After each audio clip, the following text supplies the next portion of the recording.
Selamat siang, Pak. Selamat siang, Bu. Bagaimana kabarnya hari ini, Pak? Baik, Bu. Ibu Baik. gimana kabarnya? Alhamdulillah, Pak. Saya juga baik hari ini. Nah, baik, Pak. Sehubungan dengan supervisi akademik yang akan kita laksanakan, Pak. Ya. Jadi ada namanya tahap praobservasi. Nah, jadi hari ini kita akan melaksanakan tahap praobservasi. Nah, di tahap praobservasi ini, Pak, ada beberapa pertanyaan yang ingin saya konfirmasi sama Bapak sebelum Bapak melaksanakan tahap pembelajaran nanti di kelas ya, Pak ya. Sebelumnya terima kasih ya Pak sudah meluangkan waktunya. Ya, sama-sama, Bu. Iya. Sudah siap, Pak? Sudah, Bu, sudah. Oke.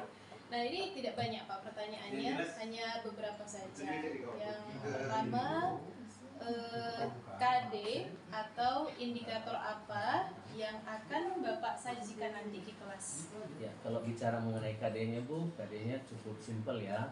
Ya. Sering mereka jumpai dalam kehidupan sehari-hari. Ini berbicara tentang fluida statik. Jadi menerapkan hukum-hukum fluida statik dalam kehidupan sehari-hari. Oke, berarti fluida statik ya, Iya, Pak? itu KD-nya. Yang menjadi indikatornya itu Ya. ya kita mengidentifikasi fakta-fakta yang mempengaruhi hukum Pascal. Karena fluida statik ini berhubungan dengan hukum Pascal.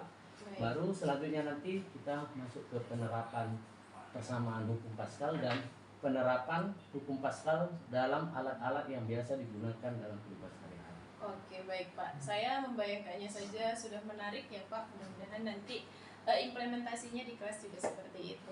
Amin.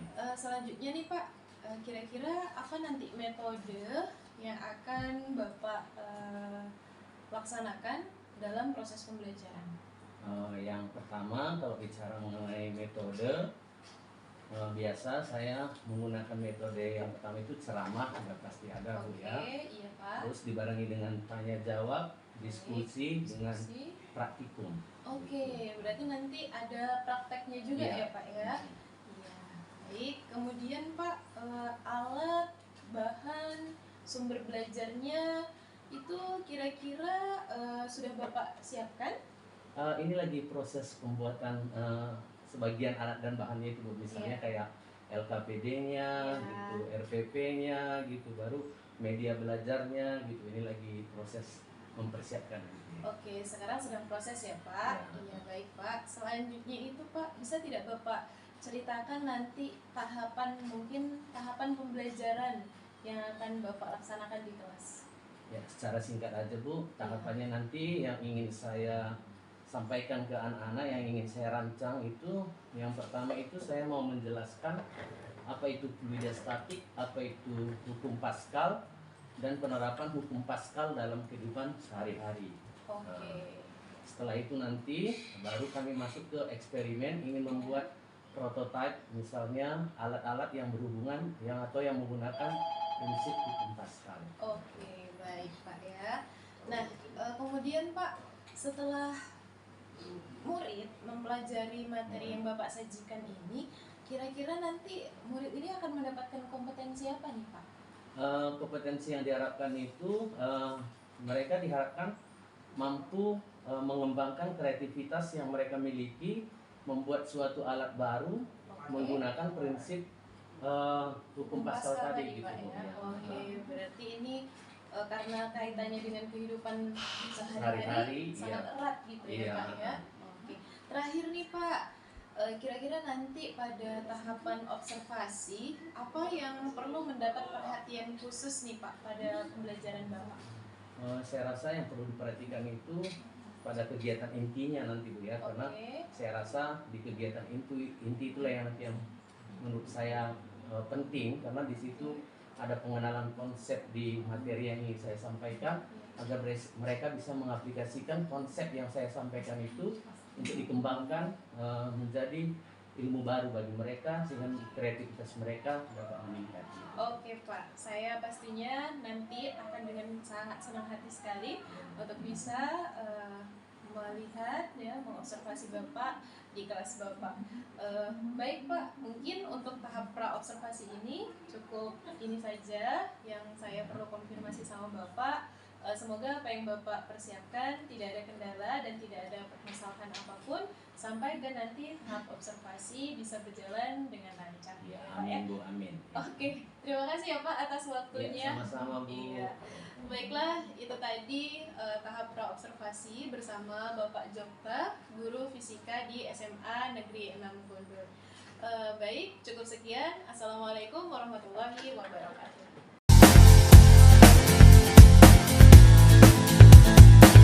Nah, selamat pagi.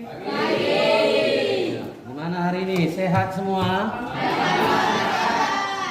Sehat? Yang dicari ya. Yang pertama adalah kesehatan. Udah, untuk mengawali pertemuan kita hari ini, udah biasa ketua kelas bawa dalam doa dulu. Siap, berdoa mulai.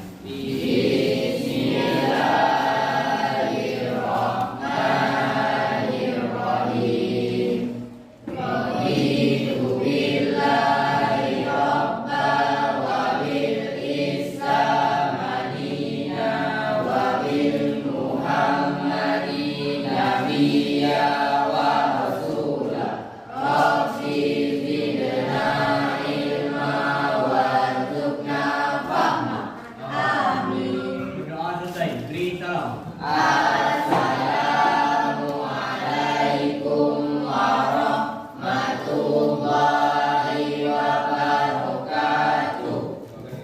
Selamat pagi.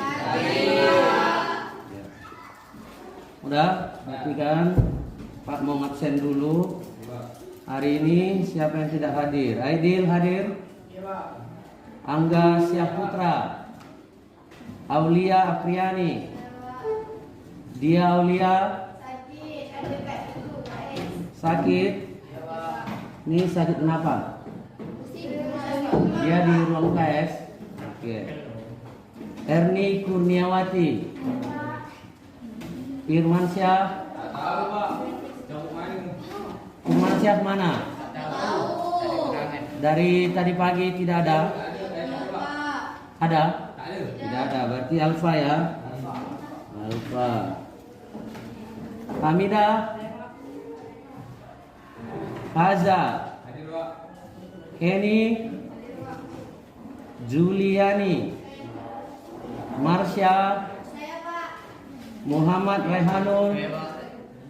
Nur Ramadhani. Nur Syakina. Rahmat Irwansyah. Ramdan. Reva. Rima Ayu. Ruhaimin. Saprul. Senia. Zulkarnain.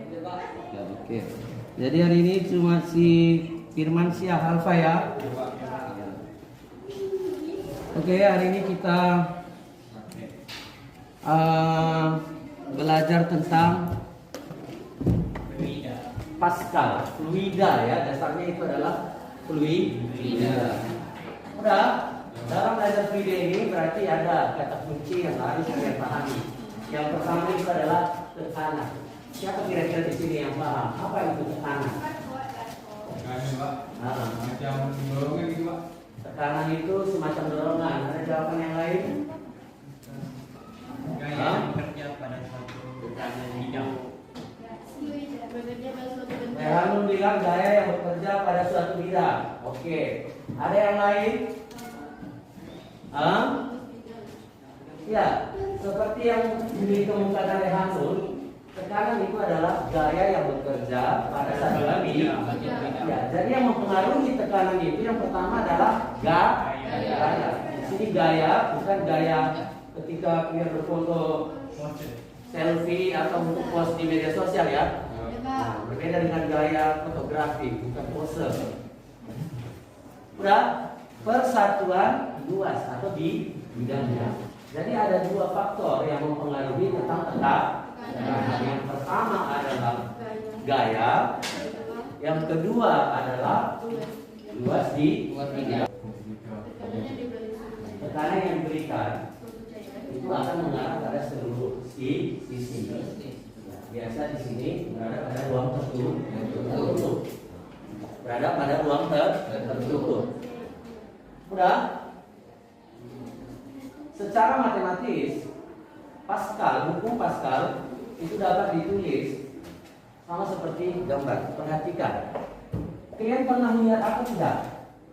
Dorsmer. Apa di tempat cuci mobil di sini disebut apa? Dorsmer ya. Pernah lihat tempat cuci Honda atau cuci mobil? Pernah lihat mobilnya diangkat ke atas? Itu menggunakan prinsip hukum Pascal. Itu dinamakan pompa hidrolik. Penggunaan pompa hidrolik itu menggunakan aplikasi dari hukum Pascal. Udah, Pascal mengungkapkan bahwa di sini ada dua penampang. Misalnya ada dua buah penampang. Ini kita katakan penampang pertama misalnya, ini penampang kedua. Boleh kalian perhatikan bahwa penampang pertama ini lebih kecil dibandingkan dengan penampang kedua. Yang dimaksud dengan hukum Pascal ini sebenarnya adalah tekanan yang kita berikan pada penampang pertama akan diteruskan ke penampang kedua yang besarnya sama. Artinya secara matematis dibuat tekanan di titik 1 itu harus sama dengan tekanan di titik kedua. Tekanan itu disimbolkan dengan P. Itu berasal dari bahasa Inggris. Apa itu P? Tekanan bahasa Inggrisnya apa? Pressure. Iya, pressure. Jadi disingkat dengan huruf P. Sesuai dengan Pascal kemukakan, maka P1 ini sama dengan P2. Jika kita uraikan, tadi dikemukakan si Rehan tadi bahwa tekanan itu sebanding dengan gaya dan berbanding terbalik terhadap luas. Maka persamaan ini boleh kita uraikan menjadi F1 per A1 itu harus sama dengan F2 per A2. Bagaimana jika luas penampangnya berupa lingkaran? Kalau luas penampangnya berupa lingkaran, maka A di sini sama dengan luas lingkaran. Penampang berupa lingkaran misalnya, maka A-nya di situ adalah luas lingkaran. Maka luas lingkaran boleh kita uraikan lagi. Ada yang tahu rumus mencari luas lingkaran? Tahu? Ani? Ya, VR kuadrat. Maka persamaan A VR kuadrat boleh kita ganti menjadi F1 per A-nya kita ganti menjadi V jari-jari pertama dikuadratkan itu harus sama dengan F2 per V R2 kuadrat. Perhatikan persamaannya. Di ruas kanan dengan ruas kiri ada persamaan yang sama. Ada variabel yang sama. Variabel siapa yang sama? V. Maka persamaan V ini boleh kita sehingga persamaannya berubah menjadi F1 per F2 per R. Maka persamaan Pascal boleh juga gini. Paham? Kalau dikasih tahu langsung luas penampang, pakai yang di atas. Kalau dikasih tahu jari-jari, pakai yang di bawah. Persamaan ini boleh juga kita sederhanakan menjadi F1 per F2 harus sama dengan R1 per R2 dalam kurung wadah. Persamaan yang di ruas kiri ini sama dengan ruas kanan. Kalau pakai jari. Bagaimana kalau pakai diameter? Bagaimana kalau pakai diameter? Bisa. Berarti kita harus tahu hubungan antara jari-jari dengan diameter. Apa hubungan jari-jari dengan diameter? Minggu lalunya udah sering disinggung kan? Apa hubungan jari-jari dengan diameter?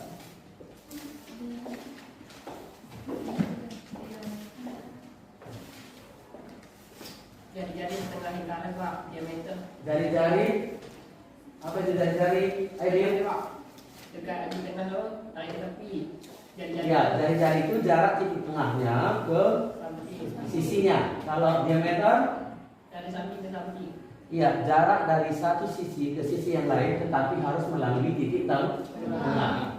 Udah sesuai yang dikemukakan Aidil, misalnya di sini Pak buat ada sebuah lingkaran, ini titik tengahnya. Maka jari-jari itu sering dikatakan jarak titik tengah terhadap salah satu sisinya. Ini. Sementara diameter jarak sisi yang lain ke sisi yang lain, tetapi harus melalui titik tengah. Ini yang dikatakan dengan dia. Jadi apa hubungan antara jari-jari dan diameter? Jari-jari itu disimbolkan dengan diameter disimbolkan dengan. Apa hubungan antara jari-jari dengan diameter? Jarak sisi. Seandainya ini saya katakan titik A. Udah, ini titik B, ini titik C. Udah, yang manakah yang dikatakan jari-jari dari gambar ini? Jarak titik dari mana ke mana?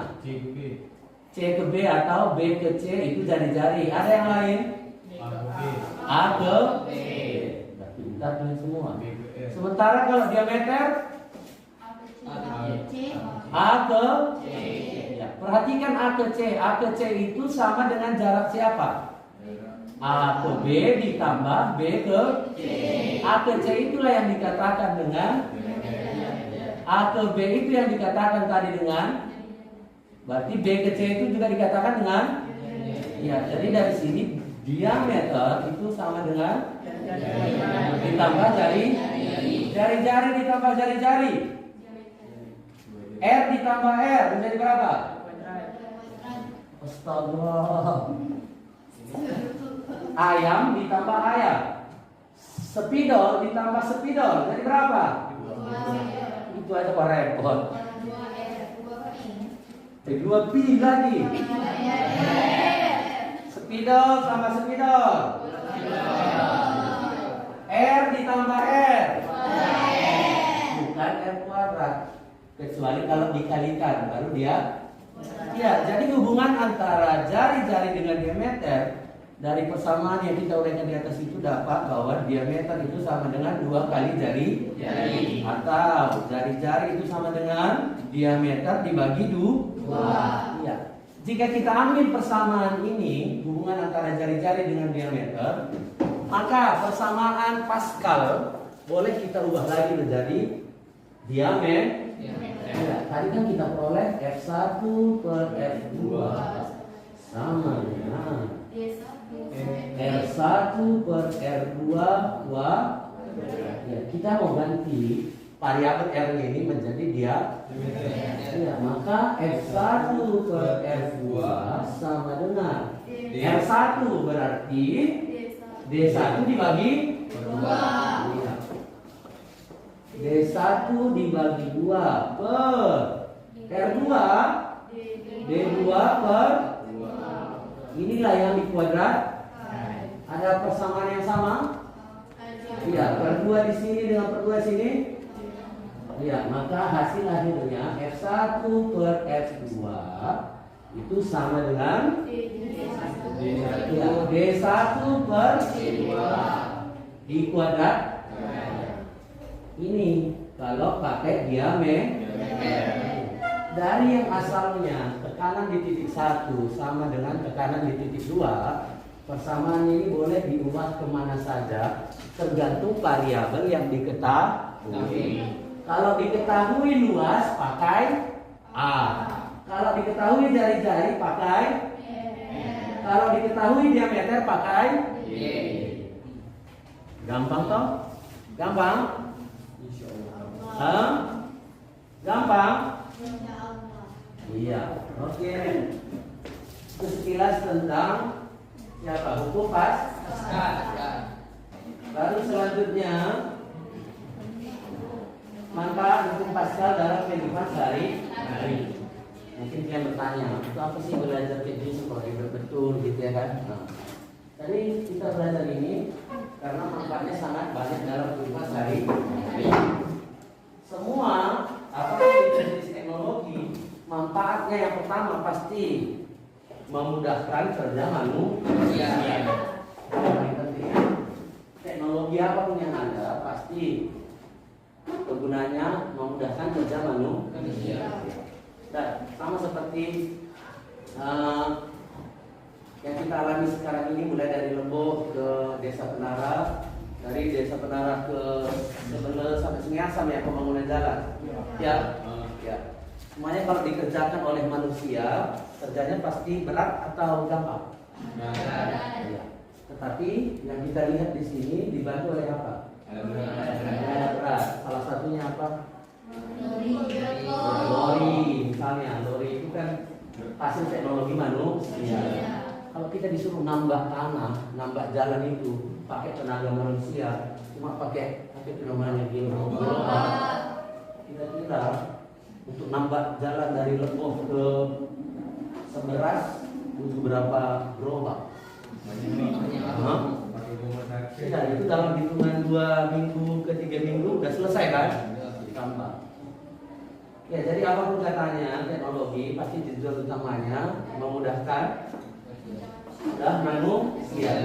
Jadi hukum pasar juga gitu ya, memudahkan kegiatan manusia dan membuatnya menjadi lebih ringan. Dan berdasarkan kegiatan di berbagai banyak industri. Terus dapat diaplikasikan juga di banyak teknologi dan kebutuhan. Terus hal-hal yang menggunakan prinsip Pascal ini masih dapat terus dikembangkan. Kira-kira ada tak yang kalian ketahui contoh alat yang menggunakan prinsip hukum Pascal? Ya, hidrolik katanya tadi ya, betul. Iya, mobilko yang turun tanah gini ya, itu juga ada tak hidroliknya kalian perhatikan? Kayak memanjang baru nyusut dia. Iya, itu contoh-contoh hukum Pascal dalam menguasai. Kita disebutkan tadi dong, rak hidrolik, rem hidrolik, rem yang ada di sepeda motor atau di mobil ya, brake. Apa biasa disebut di sini? Brake ya, ya. Terus alat apa lagi? Alat pengangkut mobil atau berjasa di pelabuhan. Kalau pelabuhan lebih besar dari Karimun punya, tetap ngangkat dari kapal besar, ngangkat barang yang kren ya, kren disebut. Kalau tidak ada kren bisa tidak manusia mengangkat itu? Bisa, tapi butuh beribu-ribu manusia mungkin ngangkat dia kan. Tapi kerjanya juga pasti lebih lambat. Terus pompa hidrolik itu yang tadi dibilang yang sering dilihat di apa? Iya, di tempat cuci mobil biasa ya, biar mobilnya terangkat ke atas. Dalam dunia entertainment ada tak penggunaan hukum Pascal? Ada? Ya, untuk kamera. Pernah lihat Blackpink konser? yang kamera tinggi. Pernah lihat Blackpink konser? Ya, kebetulan di sini Pak punya panggung Blackpink. Kalian kalau member Blackpink siapa kalian suka? Siapa? Lisa. Angkat tangan yang Lisa. Ya, kita sefrekuensi. Mani.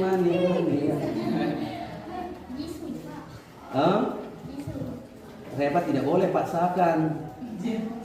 Kami udah terlanjur cinta dengan Lisa Blackpink.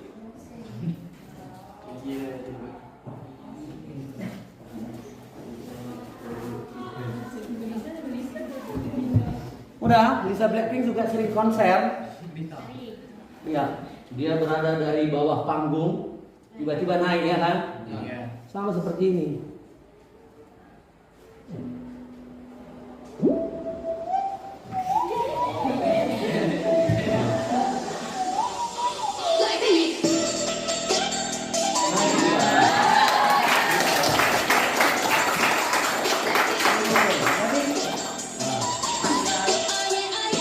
Sudah ya, nanti kita joget-joget lagi. Ya, jadi prinsip sederhananya di dunia entertainment juga sering digunakan pemanfaatan hukum pas. Misalnya kameranya banyak ya. Salah satunya yang contoh sederhana seperti ini tadi, karena artis kita tidak nampak tiba-tiba muncul, ya kan? Itu juga menggunakan pompa hidrolik. Prinsip seperti inilah yang dikatakan pompa hidrolik. Mengangkat mobil di Dorsemer dicuci juga sama. menggunakan prinsip ini. Ada yang pernah ke Palembang? Hah? Saya belum pernah pergi. Kami Batam pun bergaji, Pak. Batam pun baru Sweet. Jadi bolehlah nabung mulai sekarang, jangan boros-boros ya kan. Biar bisa melihat dunia luar. Kenapa Pak bilang tadi di Palembang? Di Palembang ada ikon kotanya yang paling terkenal. Jembatan apa namanya? Iya, jembatan Ampera. Ancol di mana? Ancol di Jakarta ya. Biasanya di Jakarta Utara, pantai utara. Udah, kalau jembatan Ampera, kalau sekarang itu tidak dioperasikan lagi. Kenapa tidak dioperasikan?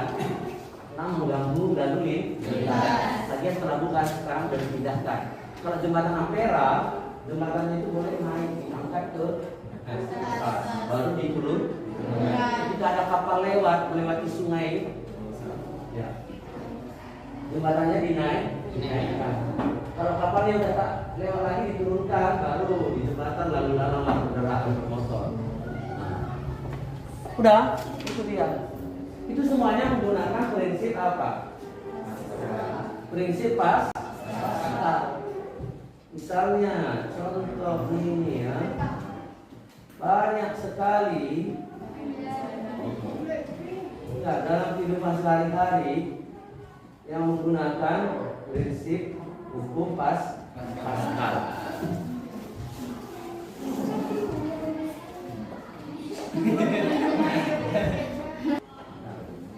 Penerapan hukum Pascal dalam kehidupan sehari-hari. Prinsip dari hukum Pascal adalah menciptakan gaya yang besar dengan usaha yang sekecil mungkin. Oleh sebab itu, konsep dari hukum Pascal banyak digunakan dalam berbagai industri, terutama dalam industri yang memerlukan daya yang besar. Dasar kerja hukum Pascal memanfaatkan tekanan zat cair yang menekan ke segala arah. Zat cair dalam sebuah wadah yang diberi tekanan akan meneruskan tekanan yang sama besar ke segala arah. Penerapan hukum Pascal banyak ditemukan pada pembuatan berbagai jenis mesin hidrolik. Hukum Pascal dinyatakan oleh Blaise Pascal, seorang filsuf sekaligus ilmuwan Prancis. Hukum Pascal hanya berlaku pada fluida, umumnya fluida cair, walaupun sebagian ada yang menggunakan udara atau gas. Hukum Pascal menerangkan bahwa setiap kenaikan tekanan pada permukaan fluida akan diteruskan ke segala arah pada fluida tersebut. Berikut adalah bunyi dari hukum Pascal. Tekanan yang diberikan kepada zat cair yang ada di dalam ruangan tertutup akan diteruskan ke segala arah dengan sama besar. Berikut adalah penerapan hukum Pascal dalam kehidupan sehari-hari. Yang pertama, dongkrak hidrolik. Ya, dongkrak hidrolik Merupakan sebuah alat yang diciptakan untuk memudahkan dan meringankan pekerjaan manusia. Alat ini dibuat dengan menerapkan hukum Pascal. Dongkrak hidrolik terdiri atas dua tabung dengan ukuran yang berbeda. Masing-masing tabung diisi oleh air dan ditutup rapat di setiap permukaannya. Salah satu bagian penting dari dongkrak hidrolik adalah piston. Piston mampu menghasilkan daya yang besar walaupun tenaga yang dibutuhkan untuk mengoperasikan alatnya relatif kecil. Bengkel mobil biasanya menggunakan dongkrak hidrolik untuk mengangkat mobil ke atas, sehingga mekaniknya lebih mudah untuk melihat mesin bagian bawah atau untuk mengganti ban mobil. Yang kedua, rem hidrolik. Rem hidrolik biasanya disebut sebagai rem cakram karena alat ini menggunakan media cakram besi untuk mengerem. Rem ini memiliki pipa hidrolik yang diisi dengan minyak rem untuk membantu melakukan pengereman. setiap ujung pipa ini terdapat dua piston, yakni piston pedal dan juga piston cakram. Piston pedal adalah piston yang dekat dengan pedal rem, sedangkan piston cakram adalah piston yang bekerja untuk menggantikan laju cakram sehingga penyiraman dapat dilakukan. Selanjutnya, pompa hidrolik. Prinsip kerja pompa hidrolik juga menggunakan hukum Pascal. Tujuan dari mesin pompa hidrolik digunakan untuk memudahkan manusia untuk mengangkat beban yang berat dengan tenaga yang kecil. Selanjutnya, kempa hidrolik. Kempa hidrolik merupakan contoh lain dari alat yang menggunakan hukum Pascal. Kempa hidrolik dapat digunakan untuk menumbuk biji-bijian yang akan diambil minyaknya. Kempa hidrolik biasanya juga digunakan untuk mencetak plat logam menjadi peralatan memasak seperti panci, piring, dan lain sebagainya. Itulah beberapa contoh hukum Pascal dalam kehidupan sehari-hari. Semoga bermanfaat. Iya. Itulah tadi penggunaan hukum Pascal dalam kehidupan sehari-hari. Kira-kira lihat alat-alat yang ditampilkan itu tadi. Pernah? Yang kaya tak pernah? Yang gempal, Pak. Yang kempal itu biasa kalau secara manualnya biasa juga kayak kincir dari air juga bisa ya, dia naik turun nanti gini. Tetapi sekarang sudah boleh pakai pompa hidrolik. Dia dipompa baru sama kayak numbuk cabai, apa itu namanya? Iya, kayak lesung. Terus yang dipegang itu apa nih? Anak lesungnya. Jadi anak lesungnya yang buat bergerak, mirip seperti itu kempal. Udah cara pembuatan kayak apa juga namanya? Tempat isi air apa itu namanya? Drum apa tong atau gallon apa namanya itu? Mau drum, mau gallon. Nah, itu teknologinya juga dibuat dari kempal. Itu plastik yang sudah dicairkan nanti dimasukkan ke dalam cetakan, baru diberi tekanan. Diberi tekanan di press ya, gitu. Nah, baru di press, baru terbentuk. Kalau drum ya bentuk drum, cetakannya berarti harus cetakan drum. Kalau gallon berarti cetakan gallon. Jadi untuk yang gerakan alat itulah yang disebut kempalnya. Alat untuk pressnya kira-kira gitu. Panci yang dari logam, dari aluminium atau dari apa stainless, juga di press ya. Nah, jadi alat pressnya itu yang dikatakan dengan kempal hidrolik. Kalau zaman dulu dibuat secara manual, dibuat naik turun gitu, menggunakan apa kincir ya, menggunakan kincir. Jadi itu penggunaan hukum Pascal dalam kehidupan sehari-hari. Ya, di sini dikasih tahu jari-jari penampang besar dongkrak hidrolik adalah ya. Terus jari-jari penampang ya. Ini sebenarnya salah ya. Ini yang kecil karena ini angkanya lebih besar ya. Oke, ini yang besar. Oh, itu maksudnya ya. Nah, gila. Oke. Terus berapa gaya yang diberikan pada penampang kecil untuk mengangkat sebuah truk seberat 2 ton? Ya, jika ada truknya 2 ton, perlukah kita mengeluarkan tenaga 2 ton juga untuk mengangkatnya? Ya, kalau diangkat secara manual minimal 2 ton juga harus kita keluarkan tenaga. Tetapi kalau adanya teknologi hukum Pascal ini, kita tidak perlu mengeluarkan tenaga sebesar 2 ton. Di sini kata kuncinya adalah jari. Sama seperti penurunan persamaan tadi. Kalau pakai jari-jari kita pakai persamaan yang mana? 1, 2 atau yang ketiga? Iya, berarti ingat. Berarti kita pakai yang kedua. Ya, dari soal ini diketahui apa? Jari-jari kecil itu kita sebut R1 misalnya. R1-nya berapa? Lanjut. Jari-jari besar berapa? Ya, oke, good job. Terus yang ditanya apa? Berapa gaya yang diberikan penampang kecil? Berarti F1 jika nilai F2-nya berapa? Ya, 2 ton. Ton itu satuan gaya kah atau massa? Iya. F kah itu? Bukan. Berarti yang diketahui itu sebenarnya apa? M kedua, 2 ton. Oke. Berarti yang ditanya adalah F2 atau F1? F1. Oke, ditanya udah ya? Kalian saya tulis. Oke, jawab. Tadi yang kata kuncinya jari. Maka kita mulai dari F1 per sama dengan Pak, itu F2. mana F2? Mana F2? Mana lagi rumus? Apa F2? Pertanyaanmu mana? Apa? Ini Pak, kami jadi kan tak ada F2 itu. Di sini F2 tak ada. Kenapa tidak ada F2? Ada yang bisa jawab? Iya, karena yang dikasih tahu ton. Ton itu besaran untuk gaya atau untuk massa? Massa. Makanya di sini kita buat M. F. F itu adalah gaya. Kalau mau diangkat, berarti harus melawan gravitasi. Gaya apa bekerja di situ? Kalau angkat,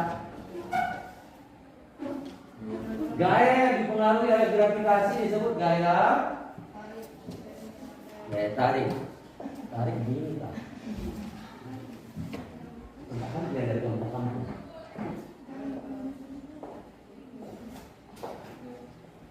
Dorong gini ya kan? Kalau ngangkat, ini handphone ini saya angkat. Berarti handphone ini dipengaruhi oleh gravitasi. Arah gaya gravitasi kemana? Ya, ke pusat bumi. Gaya yang dipengaruhi oleh gravitasi disebut gaya. Bahasa saya ringan. Angkat dulu itu berat tidak? Berat. Berarti gaya yang dipengaruhi oleh gravitasi disebut gaya berat disimbolkan dengan V. Perlu belajar lagi di rumah ya adik-adik ya. Gaya berat disebut apa? Atau diperoleh dari? Iya, ingat saja yang di depan ini, Mr. Ginting, MG. Berapa masanya tadi? Kalau kita mencari F2 di sini berarti M2 dikali gravitasi. Ton berarti harus diubah jadi satuan internasional. 1 ton berapa kilogram? 1 ton saya tanya. 1000. Jadi kalau adalah 2 ton, iya berarti ini 2000. Nah, berarti ini 2000 kilogram. Gravitasi 10. Iya, 2000 dikali 10 2 juta lagi. Astagfirullah. Ya Allah.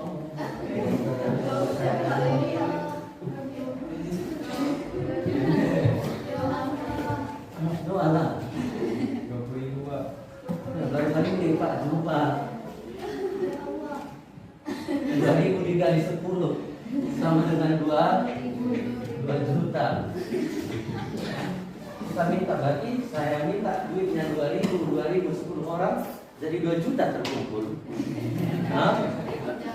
Jadi terkumpul berapa kalau saya minta 2000 seorang hanya 10 orang saya minta 20.000 kan? 20.000. Inilah yang dikatakan dengan gaya new.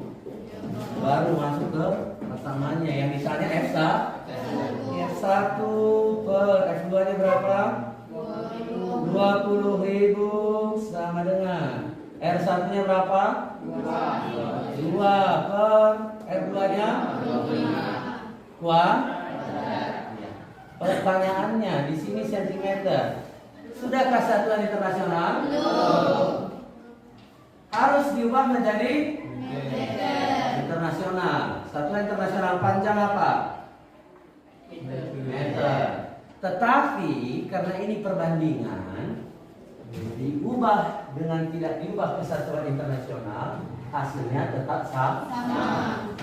Khusus untuk perbandingan. Ingat di otak kalian ya, segala sesuatu yang dibanding-bandingkan nanti F1, F2 atau M1, M2 tidak diubah kesatuan internasionalnya, hasilnya juga pasti tetap sama. Nah, jadi tinggal perberatkan ini. Berarti F1 per 20 sama dengan 2 dikuadratkan 4 per 25 dikuadratkan. Hah? Astagfirullah.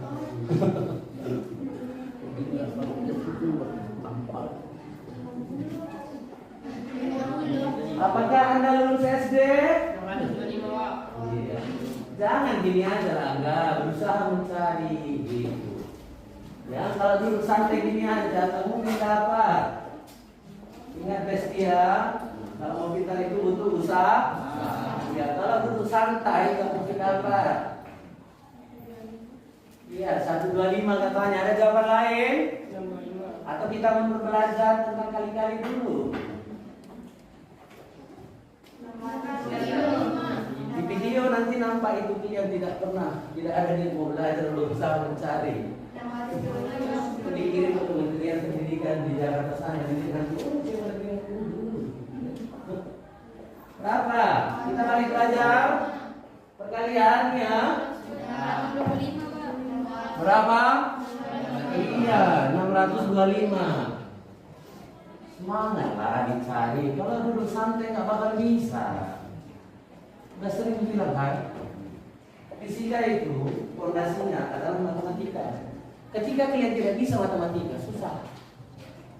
Kalian dasarnya sudah tidak ada, tidak kuat, jadi harus berusaha lebih biar dasar itu dapat dulu. Ini tidak. Nah, diperhatikan tidak ada yang berusaha mencari.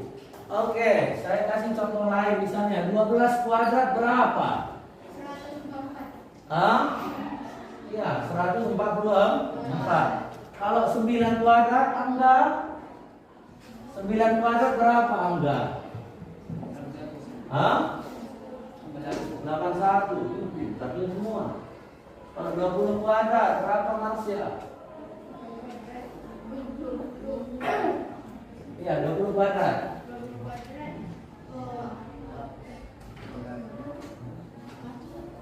Muhaimin, mana Muhaimin? Berapa Min? 200. Nah, gitu ya.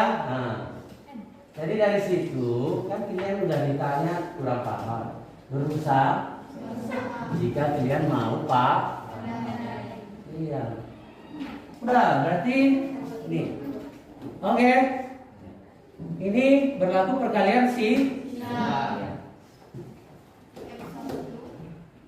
Ini kali ke sini ya.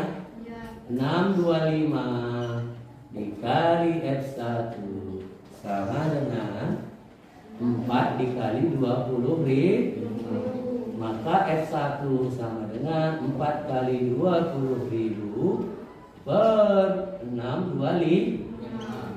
Bisa tidak disederhanakan ini?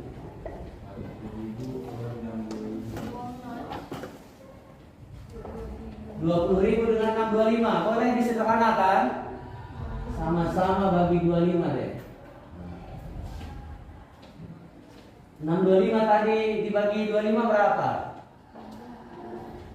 25 kuadrat 625. Berarti 625 dibagi 25 berapa? 5. Iya, berarti di bawah per 25. Ya. 20.000 dibagi 25.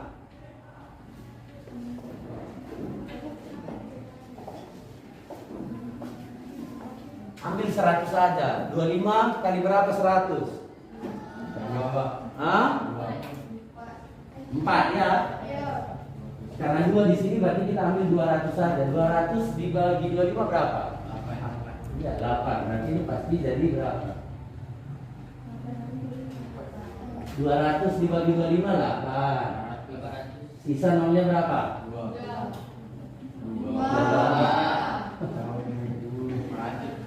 Udah ngantuk? Ngantuk atau mabuk? Mabuk.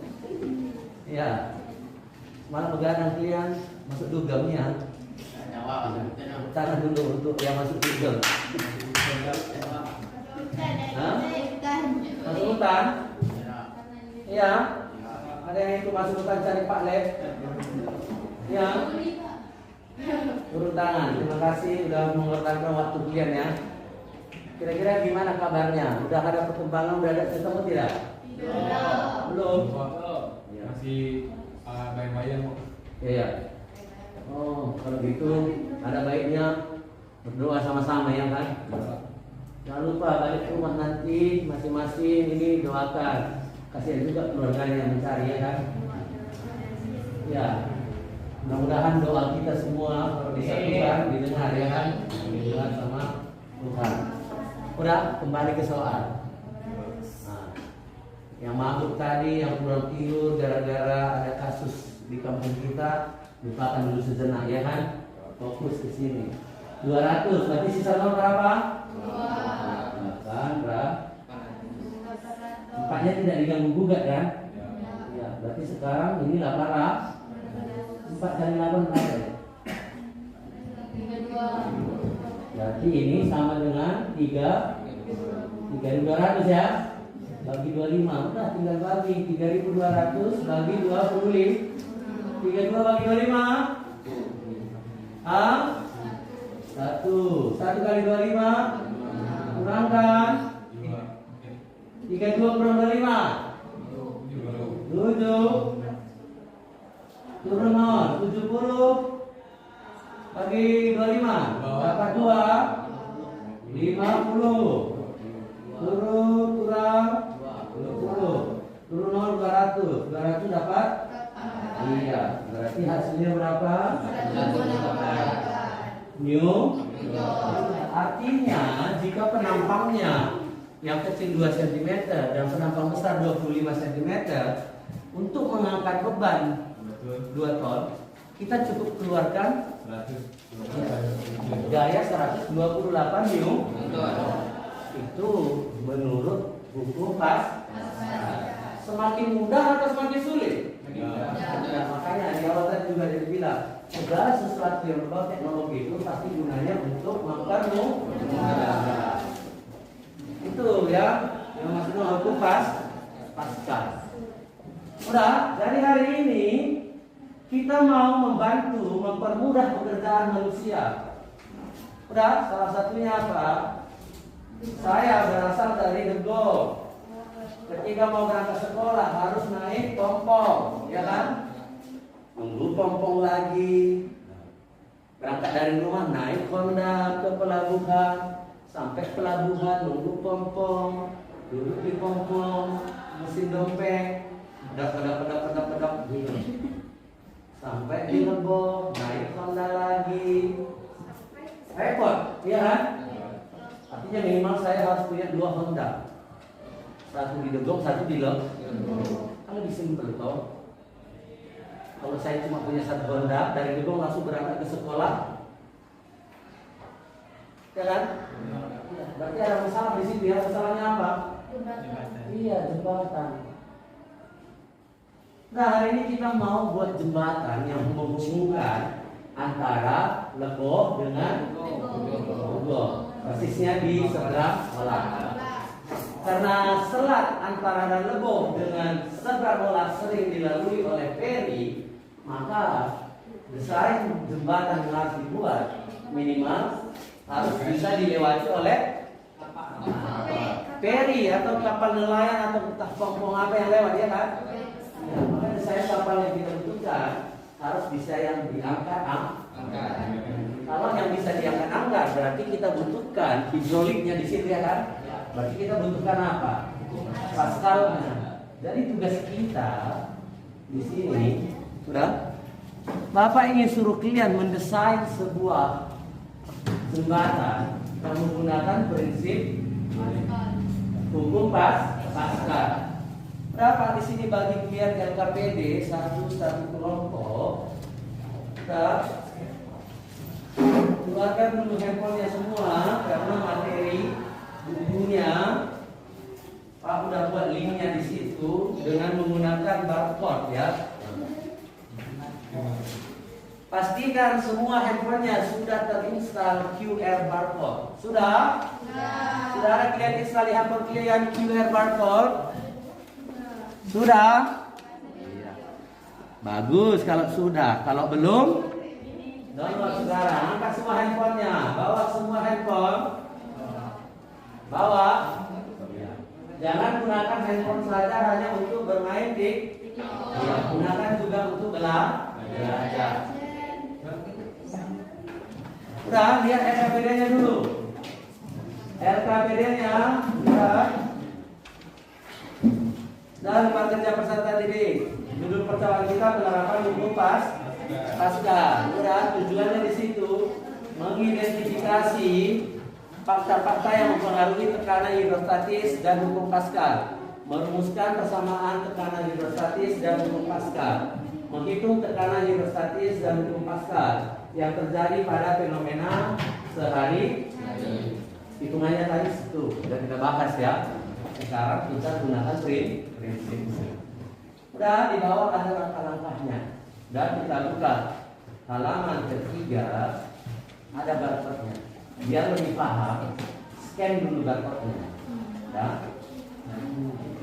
Yang kesulitan scan barcode dan menemukan materinya, angkat tangan ya.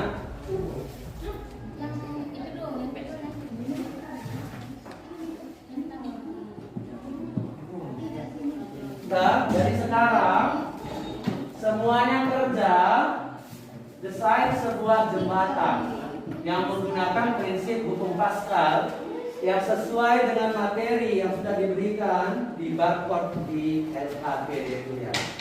Kalau ada pertanyaan yang kurang jelas, angkat tangan, boleh bertanya.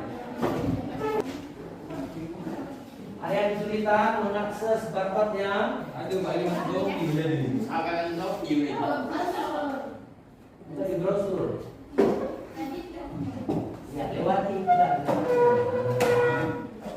Karena ini barcode yang besar, ada instruksinya ya. Makin banyak yang lihat, dapat suara.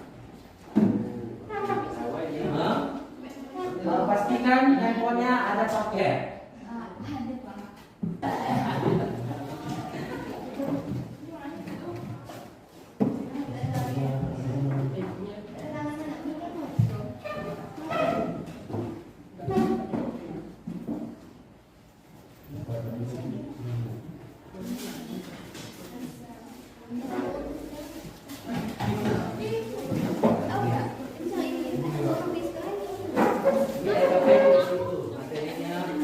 Ada videonya juga ya. Yang pertama, lihat videonya saya. Video berarti barcode yang kedua ya. Video mengerjakan apanya? Tutorial mengerjakan jembatannya. Udah, di LKPD yang Pak bagi juga sudah ada langkah-langkahnya. Udah, sekarang silahkan Anda desain jembatan yang menurut Anda cantik dan kuat. Penilaiannya yang pertama adalah jembatan yang kuat dan jembatan yang estetik juga ya, cantiknya juga dinilai. Paham? Iya, silahkan dikerjakan.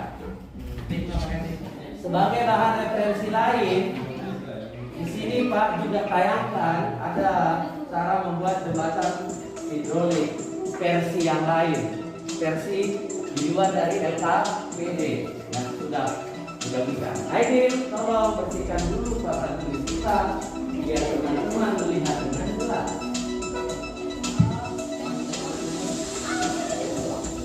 Ya, sambil bekerja, ayo. Sambil kerja, ayo, sambil kerja. Alat dan bahannya semua sudah terkumpul. Ya. Kemarin Pak bilang apa? Alat suntikannya biar Pak yang bawa ya. Pak, jadi masing-masing kelompok Pak bagi 4 alat suntikan.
yang baru ya.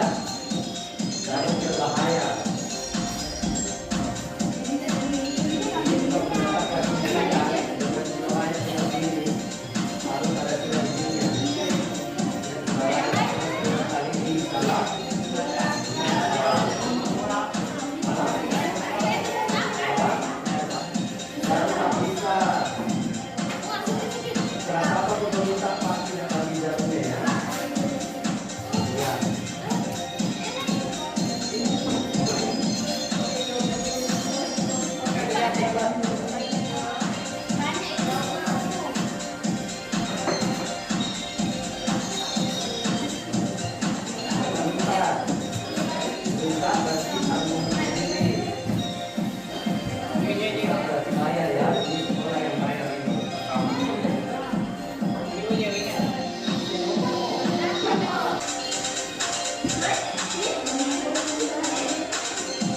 Dan di LKPD, Pak udah bagikan satu versi jembatan hidrolik. Sudah di layar sekarang juga ada versi yang kedua. Boleh desain di luar dari itu ini boleh. Silakan gunakan kreativitas kalian untuk desain model lainnya. Bisa dipahami? Oke. Berhubung karena teman-temannya sudah ada yang menyelesaikan proyek kali ini, kita beri kesempatan kepada teman Ani dengan Zulkarnain dan kawan-kawan untuk mempresentasikan hasil proyek kelompok mereka kepada kita. Yang lain, dengarkan dulu penjelasan kawannya. Pada Hani dan teman-teman, silakan.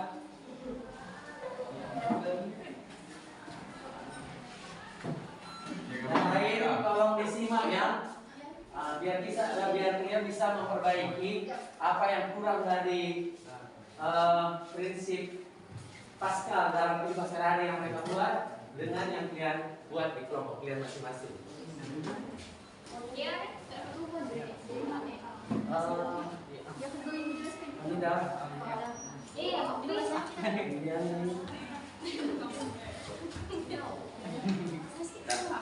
Yang lain.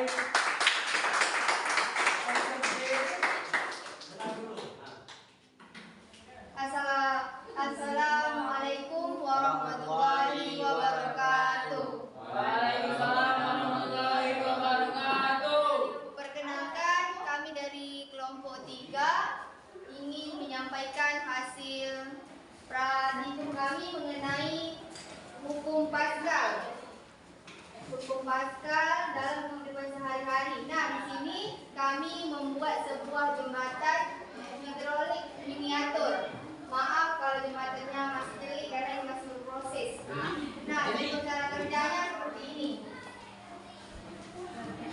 Nah, ketika ada motor atau mobil lalu, jembatan ini tertutup, dan ketika ada kapal lewat, jembatannya akan terbuka. Ini termasuk jembatan hidrolik. Sekian, itu saja yang dapat kami sampaikan. Terima kasih. Ya, jadi tanggapan sedikit yang mereka buat ya. Kita bicara tentang prinsip Pascalnya, bukan ke estetik dari jembatannya dulu ya. Prinsip jembatan yang mereka buat sudah menggunakan hukum Pascal. Jembatan yang mereka buat menggunakan prinsip pompa hidrolik. Udah ketika ada kapal lewat di bawah jembatan, jembatannya bisa diangkat. Itu menyebabkan apa? Kapal dengan ukuran yang lebih besar juga bisa lewat di bawah jembatan. Kira-kira gunanya seperti itu. Dan ketika jembatannya kita ratakan lagi, bagian atas ini boleh berfungsi sebagai jembatan pada umumnya. Bisa lalu lalang sepeda motor, mobil dan lain-lain. Itu menyebabkan mobilitas antara dua daerah yang dipisahkan oleh sungai atau selat bisa semakin lancar. Jadi seperti yang Bapak kemukakan sebelumnya tadi, teknologi itu digunakan untuk memudahkan kerja manusia. Terima kasih untuk kelompok 3. Mari kita beri aplaus untuk kelompok 3. Terima kasih. Silakan dulu. Nah, perhatian. Jadi demikianlah proyek dari kelompok 3 mengakhiri pertemuan kita hari ini. Untuk kelompok-kelompok lain yang belum menyelesaikan, segera selesaikan proyek yang kalian rancang dan presentasikan di pertemuan kita minggu berikutnya. Dapat dipahami? Dapat. Ya. Sekian pertemuan kita hari ini, dan jangan lupa terus kembangkan bakat kalian, kreativitas kalian untuk merancang teknologi yang berguna untuk kehidupan manusia. Selamat siang.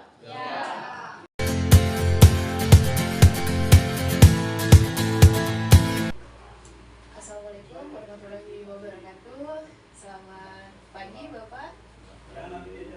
Baik, jadi pada pagi hari ini kita akan melanjutkan proses supervisi akademik kita. Nah, sekarang kita akan melakukan tahap pasca observasi.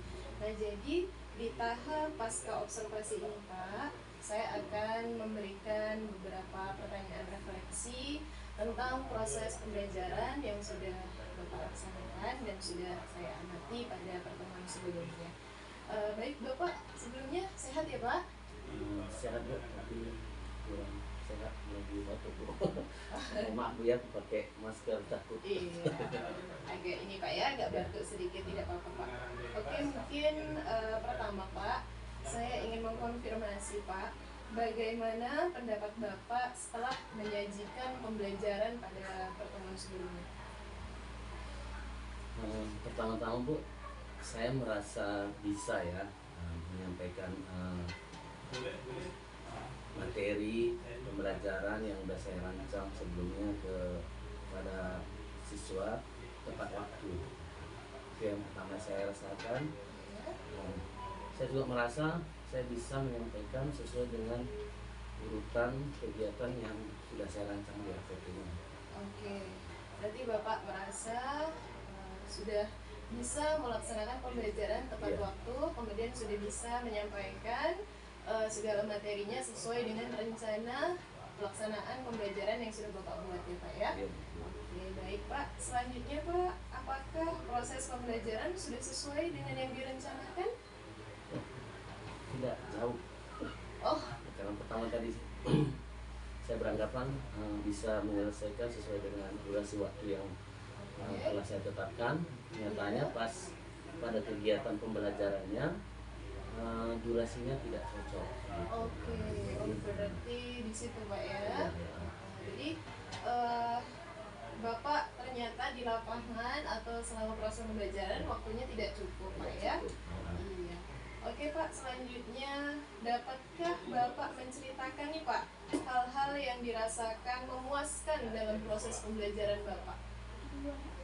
Yang pertama yang menurut saya cukup memuaskan itu respon anak-anak, respon peserta didik dengan keaktifan peserta didik pada proses belajar mengajar dibandingkan dengan pertemuan-pertemuan saya sebelumnya.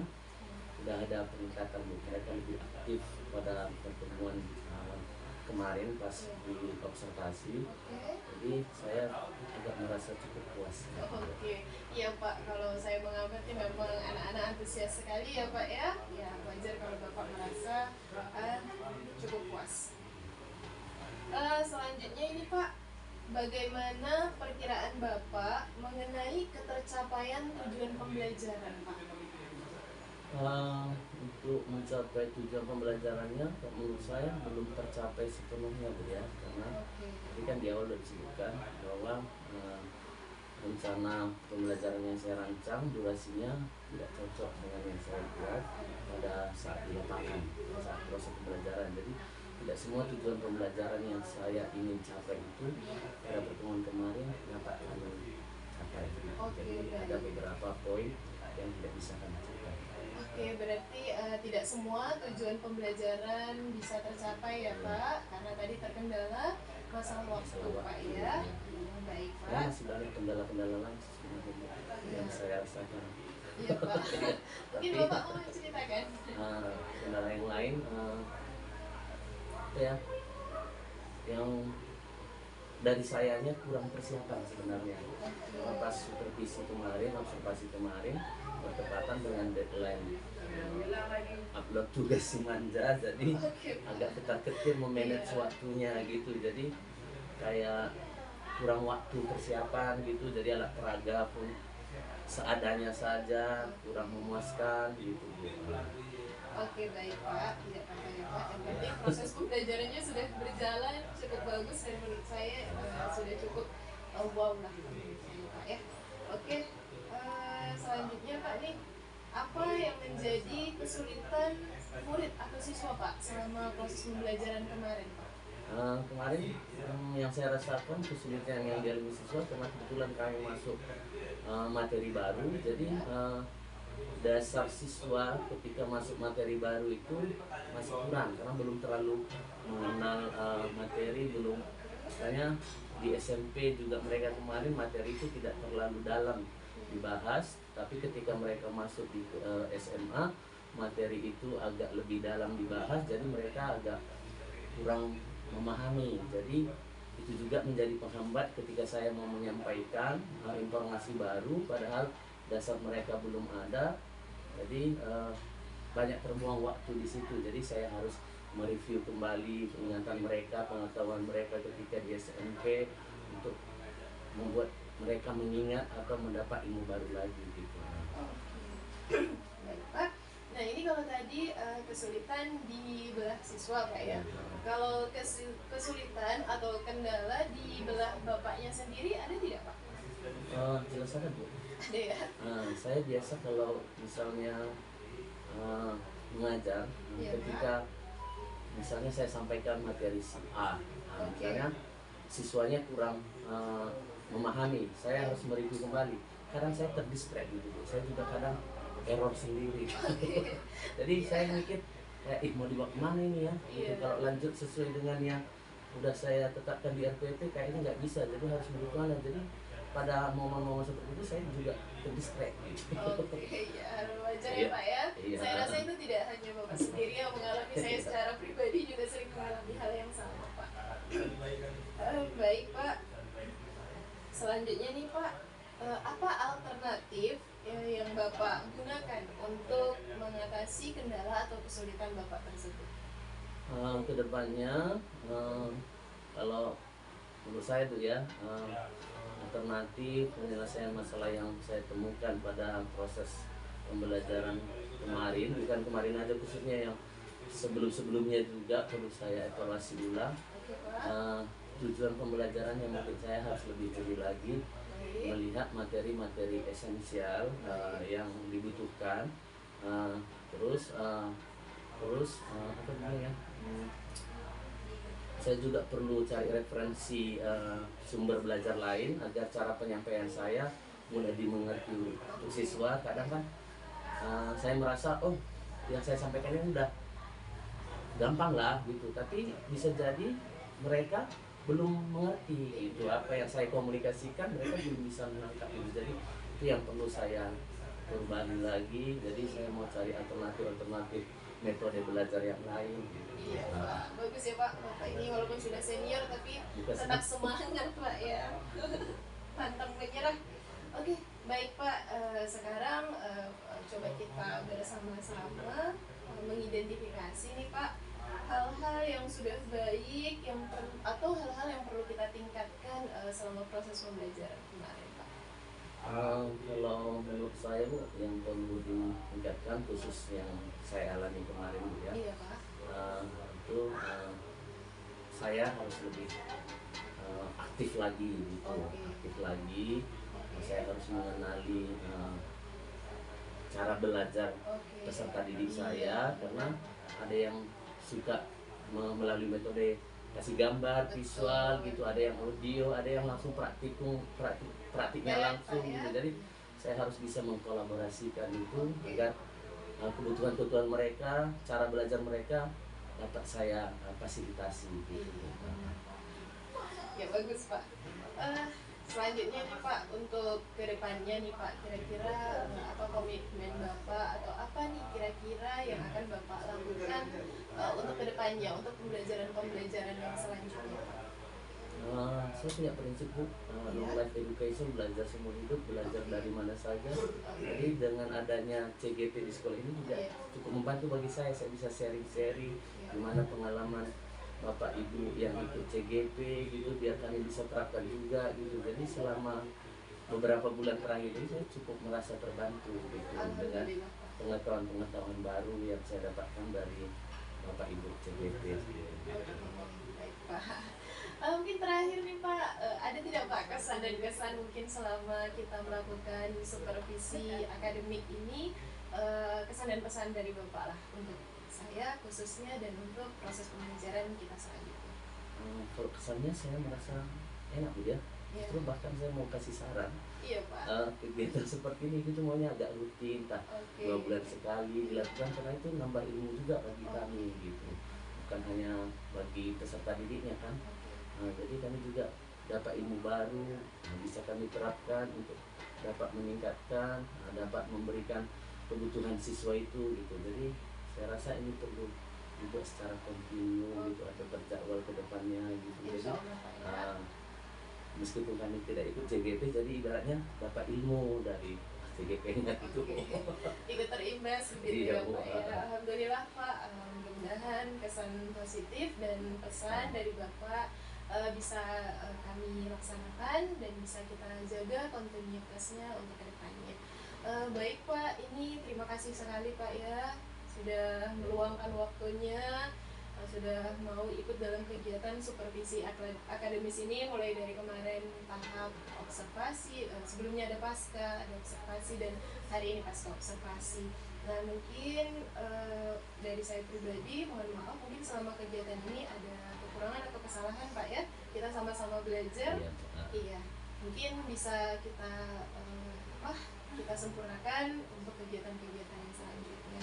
Baik Pak, terima kasih Bapak sudah mau hadir di sini, sudah mau bersama dengan kami. Mungkin kita bertemu lagi di kesempatan yang akan datang Pak ya.